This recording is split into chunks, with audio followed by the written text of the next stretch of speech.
বাংলাদেশে নারী এবং শিশুদের প্রতি সহিংসতা নিপীড়ন যে পরিমাণে বৃদ্ধি পাচ্ছে সেটা অনেক উদ্বেগজনক। সেই নারীদের সমৃদ্ধি এবং অগ্রগতিকে যত বেশি আমরা এগিয়ে নিয়ে যাব, সারা বিশ্ব এবং দেশ সেই হিসাবে এগিয়ে যাবে এবং এটা আমাদের অবশ্যই কর্তব্য। এখানে কোনো বৈষম্যের কোনো স্বীকৃতি আমরা কখনোই দেব না।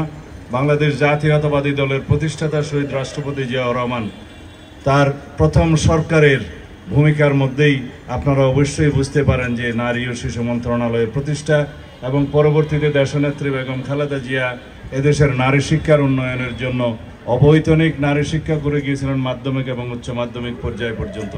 এগুলো শুধু উল্লেখ করার জন্য বড় বড় আমাদের বিভিন্ন কর্মসূচির উল্লেখ, বাট সমাজের বিভিন্ন স্তরে আপনারা লক্ষ্য করবেন বিএনপি, দেশনেত্রী বেগম খালেদা জিয়া এবং শহীদ রাষ্ট্রপতি জিয়াউর রহমান এদেশের নারী, শিশু এবং যুব সমাজের উন্নয়নের জন্য যে সমস্ত প্রাতিষ্ঠানিক সাংবিধানিক পদক্ষেপ নিয়েছিলেন তার মধ্যে দিয়ে জাতি অনেক দূর এগিয়ে গিয়েছে। আমি এই ভর দুপুরবেলা আপনাদের আর বিরক্তির উদ্রেক করতে চাই না, হতেও চাই না।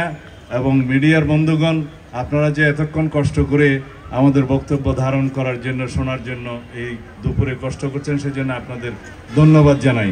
আমি প্রথমেই কাউকে তেমন ভূমিকা দেই নাই, কাউকে অ্যাড্রেস করে নাই, সেজন্য আমি দুঃখিত। আমি চেষ্টা করেছি যাতে এই অনুষ্ঠানটার কলেবরটা আরও সংক্ষিপ্ত করা যায়।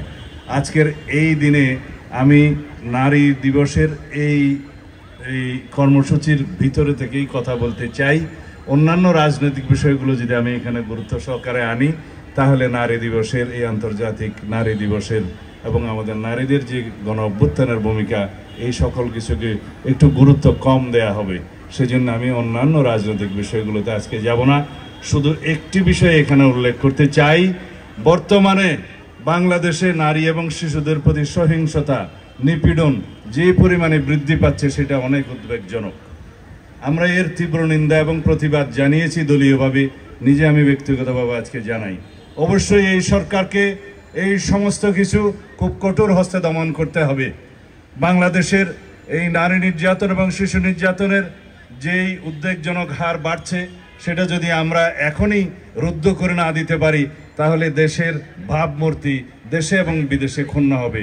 সেই দিকটা লক্ষ্য রেখে আমি অন্তর্বর্তী সরকারের সংশ্লিষ্ট সকল কর্তৃপক্ষ, সকল আইন প্রয়োগকারী, সকল সংস্থাকে অনুরোধ করব, আপনারা সুষ্ঠু তদন্তের মাধ্যমে প্রত্যেকটি ঘটনার রহস্য উন্মোচন করুন এবং এর মধ্যে পতিত ফেসিবাদের দোষরদের কোনো কারুকার্য আছে কিনা, কোনো কারসাজি আছে কিনা, কোনো চক্রান্ত আছে কিনা আপনারা বের করুন।